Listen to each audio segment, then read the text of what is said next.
There's a moment in this broadcast that no network replayed in full, not because it wasn't important, because what it showed about a 58-year-old claim was too clean to be comfortable. By 2 a.m., the clip had been viewed 29 million times. By morning, the University of Pennsylvania's own communications office had issued a statement, not about Trump, not about De Niro, but about the document itself, confirming what the 1968 commencement program had always shown: no honors, no dean's list, no rank consistent with the claim that had circulated without serious challenge for 58 years. 3 networks had reproduced the commencement program page side by side with Trump's recorded statements. No commentary, no anchor narration, just the claim and the page. The juxtaposition was the argument, and it required nothing else. It had all started 41 minutes earlier, inside a studio where Robert De Niro had placed a bound commencement program on the desk between them, opened it to a specific page, and read from it with the flat, unhurried precision of a man for whom the reading was sufficient and the editorializing was redundant. To understand what broke open in those 41 minutes, you have to go back to the beginning, to the moment Trump arrived at the desk and said the number out loud for what would turn out to be the last unchallenged time. The studio at 30 Rockefeller Plaza had a quality that evening that the technical crew would describe, in subsequent interviews, through different words that were pointing at the same thing. The lighting director said the room felt focused. The boom operator said it felt loaded. The floor director, who had been working the venue for 14 years, said it felt the way rooms feel before the weather changes. Not threatening, not warm, simply pressurized, as if the air had been asked to hold something that it could not hold indefinitely. Robert De Niro was seated before the house opened. On the desk in front of him, a glass of water, a bound document with a cloth cover the color of aged paper, and his hands resting flat on the table with the settled patience of a man who has spent 50 years learning how to be still in front of a camera and has arrived tonight at a place where the stillness is not performance, but truth. Trump's entrance moved through the studio with the certainty of a man for whom arrival has always been the first act. His walk was broad and unhurried, each step a declaration of pace, each pace a declaration of weight. At the chair, the pause, the hands to the lapels, the brief inventory of surfaces before the commitment. He settled wide, every inch of the chair claimed, his body filling the available space the way light fills a room, completely, as a default condition, not as a decision. His eyes found De Niro and held there, measuring. The first line came with the warmth of a man who considers generosity a form of dominance. "Bobby," he said, using the diminutive the way diminutives are used when the purpose is to reduce. "I always liked you better when you played tough guys, before you started playing." A pause, a selection. "Yourself." A sound moved through the studio audience that was not laughter, but lived in its vicinity. What filled the next 9 minutes was the architecture of a performance Trump had been delivering for decades and had never once been required, in any room, to defend against someone who had done the specific homework De Niro had done. He told De Niro that acting was a form of borrowed authority, that the respect actors commanded in public discourse was the residual warmth of characters they had not written, situations they had not lived, courage they had not generated. He moved to the personal attack with the ease of a man reaching for a tool worn smooth by long use. A man, he said, whose relevance in the current conversation was contingent entirely on his willingness to attack someone more powerful, which was itself a form of tribute. He arrived at the credentials with the unhurried certainty of long repetition. Wharton School, first in his class, professors who had sought him out, the smartest person in every room, in every building, in every category, for the entirety of a career that had produced more success than any career in the history of American business. "I have the record," he said. "The academic record, the business record, the polling record, all of it. You can check." A woman in the third row folded her hands in her lap and pressed them together. De Niro had not moved. He sat with the stillness of a man who has spent his career studying the gap between what people perform and what they are, who has made that gap his professional material for 50 years, and who has arrived at a room where the gap is documented and the documentation is on the desk in front of him. The silence he placed after Trump's final sentence lasted long enough to become something other than a pause. When he spoke, his voice was lower than anything he had used in the broadcast's opening, carrying the specific weight of words that have been selected a long time in advance of the moment they are spoken. "That was a performance," he said, "and it was convincing. One beat, measured, exact. But performances end, and this conversation is just starting." He reached for the bound document. He did not open it immediately. He placed it on the desk surface between them and rested his hand flat on the cover for 1 full second, the gesture of a man who has waited a long time for this specific moment and is not going to rush the last foot of the distance. Then he opened it. The 1968 University of Pennsylvania Commencement Program, original, sourced from the Penn Archives, authentication stamp from the university's own records office, chain of custody certification visible on the inner cover. He turned to the honors section. He read from it, not quickly, not with performance, in the same voice a man uses to read a document that speaks for itself. The cum laude recipients, 15 names. The magna cum laude recipients, 4 names. The summa cum laude recipients, 2 names. The Wharton Dean's List, the top 15% of the graduating class, 56 names. He read them in sequence. His finger moved down the page. The studio did not make a sound. The letter T arrived. Tanner, Taylor, Thomas, Thompson. He turned the page. The commencement program's roster of award and prize recipients, 20 names. He read those too. The letter T again. His finger moved. Trump's name appeared nowhere on the page. He looked up. He looked at Trump. The inventory of this page, he said, is complete, and one name is not on it. A pause in which the studio did not breathe.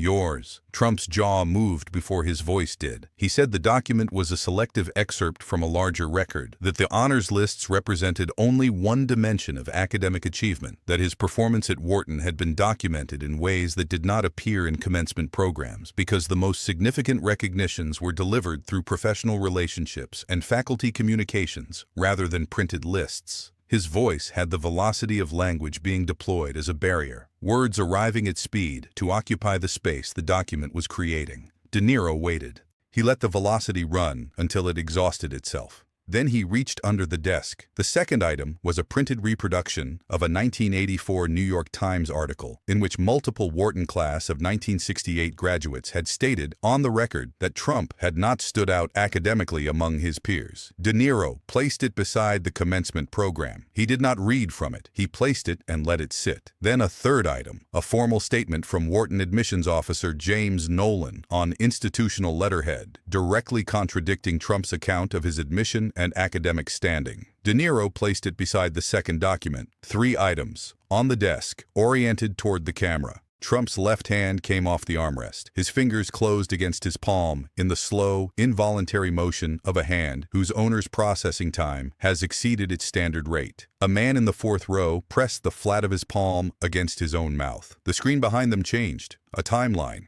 58 years of the claim. Public statements, rally speeches, depositions, books, interviews, each instance dated, each source cited. The first in 1976, the most recent 7 weeks prior. Beside each entry, the same 3-word notation sourced from the commencement program and the Times article. Not on list, not on list, not on list. 58 years of a claim meeting in one column, a document that had been publicly available in the Penn Archives for the entirety of those 58 years. Trump talked over the timeline. De Niro did not raise his voice. He slowed down. He let the silence between his words carry what the timeline was already holding. The inventory of this timeline, he said, runs in one direction. He looked at Trump with the patience of a man who has been in rooms with difficult material his entire life and has learned that patience is the only tool that the material cannot deflect. 58 years, he said. 1 page. A door near the production wing opened. A woman, former administrative archivist in the University of Pennsylvania's Records Division, 17 years in the role. Her testimony was institutional. What the commencement program contained, what the Dean's List represented, what the absence of a name from both the Honors List and the Dean's List indicated about a student's rank within their graduating class. She spoke with the unhurried specificity of someone for whom institutional records have been the primary language of professional life, and for whom the language of this particular record was, in her words, unambiguous. Trump called her a minor institutional employee with a platform she had not earned and an agenda she was not disclosing. She absorbed the characterization the way archivists absorb most things, without visible reaction, with the patience of someone who works with original documents and has learned that documents do not require defense.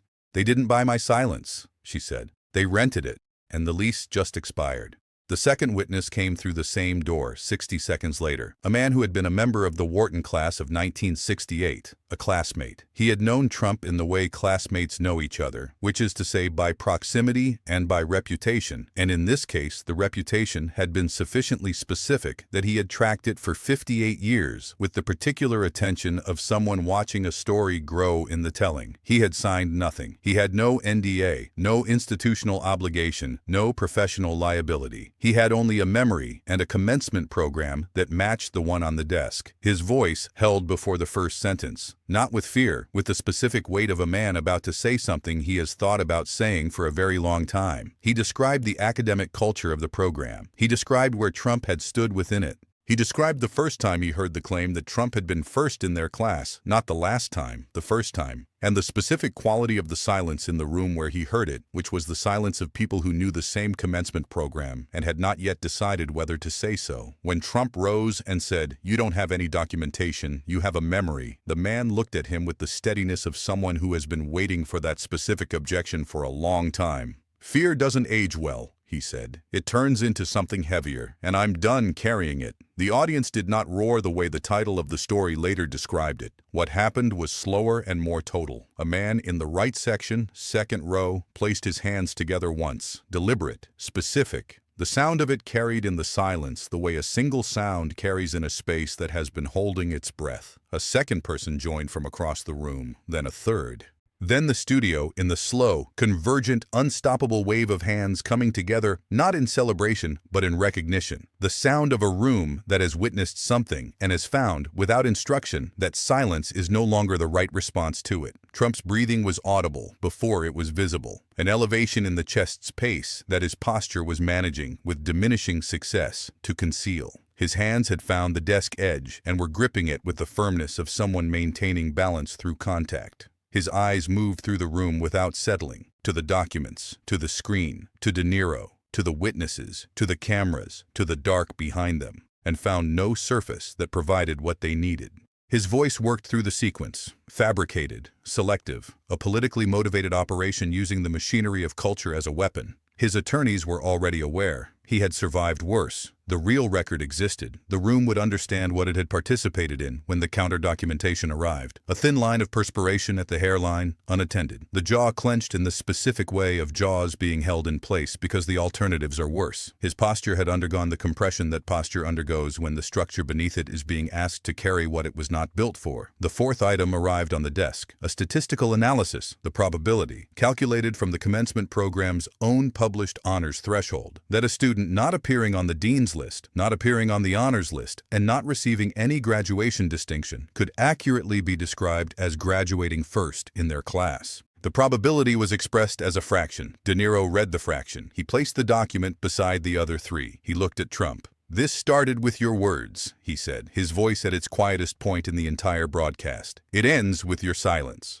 A pause of exactly the right duration. "And your silence," he said, "is the loudest thing in this room." Trump opened his mouth. The studio held the silence with the absolute stillness of a space that has reached the end of something and has not yet moved into what comes next. The floor director at the back of the set stood with his headset held in his hand, not on his head, the motion of replacing it abandoned somewhere in the previous several minutes, standing in the position of a man who has forgotten to complete a motion because the motion became irrelevant. A camera operator in position 2 held her lens on Trump's face for 18 seconds as his mouth remained open and produced nothing. He moved toward the corridor. He did not look back. He moved the way a man moves through a space that no longer belongs to him. By 2 a.m., 29 million views. The commencement program reproduced on 3 network broadcasts. No commentary. The page with the dean's list and the honors list and the absence of Trump's name on either presented as its own sufficient argument. The word inventory appeared as a segment title on 2 platforms, displayed beneath the frozen image of Niro's finger moving down the page. Trump's counterstatements arrived in sequence, measured, then longer, then louder, then operating in full capitals, each promising counter-documentation that did not appear before the next statement was posted.